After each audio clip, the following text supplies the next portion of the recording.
اعوذ باللہ من الشیطان الرجیم بسم اللہ الرحمن الرحیم۔ سورہ نساء آیات نمبر 89 تا 93 میں اللہ کی طرف سے اعلان کہ اس خاص وقت میں جو لوگ طاقت اور وسائل ہونے کے باوجود مکہ سے ہجرت کر کے مدینہ نہ آئیں وہ منافق ہیں، ان سے جنگ کرنے کا حکم۔ اسی طرح دیگر گروہوں کے بارے میں احکام، قتل خطا کے احکام، اور یہ اعلان کہ کسی مسلمان کو عمدن قتل کرنے کی سزا جہنم ہے۔ اعوذ باللہ من الشیطان الرجیم۔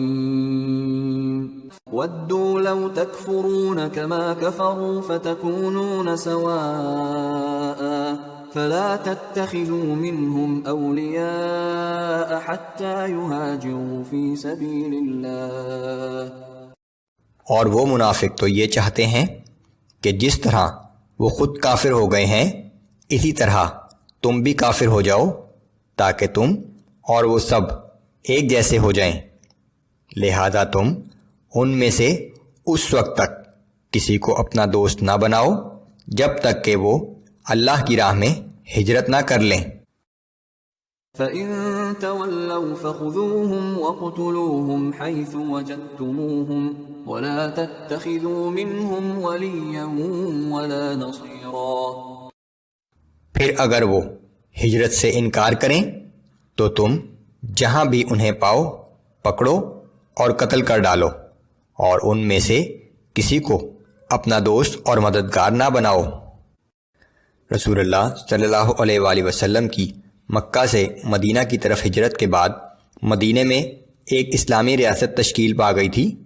اس موقع پر تمام مسلمان خواہ مکے میں تھے یا کہیں اور، ان پر لازم قرار دیا گیا کہ وہ ہجرت کر کے مدینہ میں آ جائیں۔ چونکہ یہ ہجرت فرض قرار دے دی گئی تھی، اس لیے وہ تمام منافقین جو مختلف ہیلے بہانوں سے مدینہ نہیں آنا چاہتے تھے انہیں واجب القتل قرار دے دیا گیا۔ مسلمانوں میں سے ایک گروہ ان لوگوں کے ساتھ قرابت داری کا رشتہ یا قبیلے کا تعلق رکھتے تھے، سو اس گروہ کا خیال تھا کہ ان لوگوں سے نرمی کا رویہ اختیار کیا جائے اور انہیں ان کے حال پر چھوڑ کر کچھ ربط و تعلق قائم رکھا جائے تو آہستہ آہستہ یہ سچے مومن بن جائیں گے۔ اگلی آیات میں یہ تفصیلی احکام انہی کے بارے میں ہیں۔ إِلَّا الَّذِينَ يَصِلُونَ إِلَىٰ قَوْمٍ بَيْنَكُمْ وَبَيْنَهُمْ مِيثَاقٌ أَوْ جَاءُوكُمْ حَصِرَتْ صُدُورُهُمْ أَن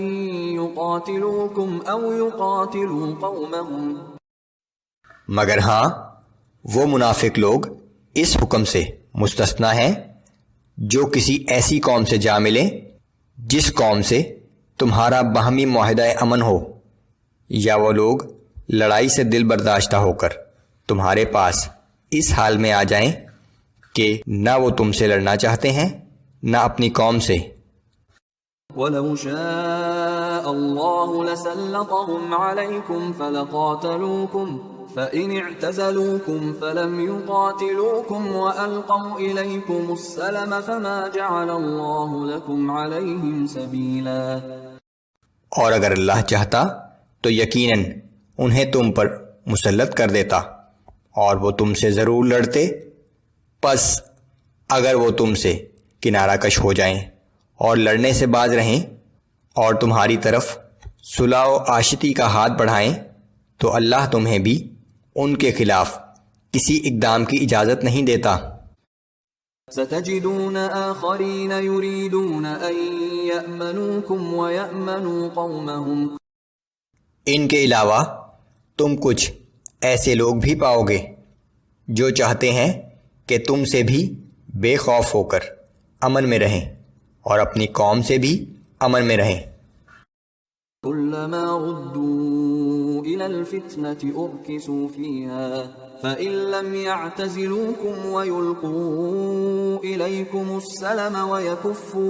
وَيَكُفُّوا أَيْدِيَهُمْ فَخُذُوهُمْ وَاقْتُلُوهُمْ حَيْثُ ثَقِفْتُمُوهُمْ، مگر ان کا کردار یہ ہے کہ جب کبھی انہیں موقع ملتا ہے تو مشرکین کے ساتھ مل کر مسلمانوں کو نقصان پہنچانے سے دریغ نہیں کرتے۔ سو اگر اس قسم کے لوگ تم سے کنارہ کش نہ ہوں یا تمہیں صلح کی درخواست پیش نہ کریں اور جنگ سے باز نہ آئیں تو تم جہاں کہیں بھی انہیں پاؤ گرفتار کر لو اور قتل کر ڈالو۔ وَأُولَئِكُمْ جَعَلْنَا لَكُمْ عَلَيْهِمْ سُلْطَانًا مُبِينًا، یہ وہ لوگ ہیں جن کے خلاف ہم نے تمہیں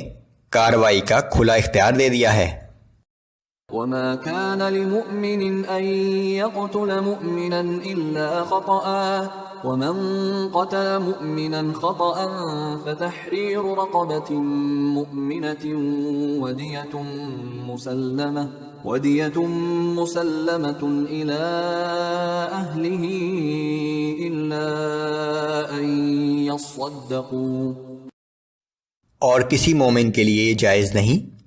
کہ وہ کسی مومن کو ناحق قتل کر دے، ہاں مگر غلطی سے، اور جو شخص کسی مومن کو غلطی سے قتل کر دے تو اس کا کفارہ یہ ہے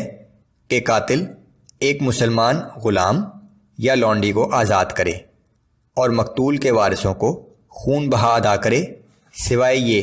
کہ مقتول کے وارث خون بہا معاف کر دیں۔ فَإِن كَانَ مِن قَوْمٍ عَدُوٍّ لَكُمْ وَهُوَ مُؤْمِنٌ فَتَحْرِيرُ رَقَبَةٍ مُؤْمِنَةٍ، لیکن اگر اس شخص کا تعلق ایسی قوم سے ہے جو تمہاری دشمن ہو جبکہ وہ مقتول خود مومن ہو تو اس کا کفارہ صرف ایک غلام یا لونڈی کا آزاد کرنا ہے۔ وَإِن كَانَ مِن قَوْمٍ بَيْنَكُمْ وَبَيْنَهُم مِّيثَاقٌ فَدِيَةٌ مُسَلَّمَةٌ إِلَىٰ أَهْلِهِ وَتَحْرِيرُ رَقَبَةٍ مُؤْمِنَةٍ، اور اگر وہ مقتول کسی ایسی غیر مسلم قوم کا فرد تھا جس سے تمہارا صلح کا معاہدہ ہے تو اس کا کفارہ مقتول کے وارثوں کو خون بہا ادا کرنا اور ایک مسلمان غلام یا لونڈی کا آزاد کرنا ہے۔ فَمَن لَّمْ يَجِدْ فَصِيَامُ شَهْرَيْنِ مُتَتَابِعَيْنِ تَوْبَةً مِّنَ اللَّهِ وَكَانَ اللَّهُ عَلِيمًا حَكِيمًا، پھر جس شخص میں غلام یا لونڈی آزاد کرنے کی استطاعت نہ ہو تو وہ 2 مہینے کے لگاتار روزے رکھے، یہ اس گناہ پر اللہ سے توبہ کرنے کا طریقہ ہے، وہ اللہ جو سب کچھ جاننے والا اور بڑی حکمت والا ہے۔ یہ قتل خطا کے احکام ہیں، جبکہ قتل عمد کے احکام سورہ بقرہ آیت نمبر 178 میں بیان ہو چکے ہیں۔ وَمَن يَقْتُلْ مُؤْمِنًا مُتَعَمِّدًا فَجَزَاؤُهُ جَهَنَّمُ خَالِدًا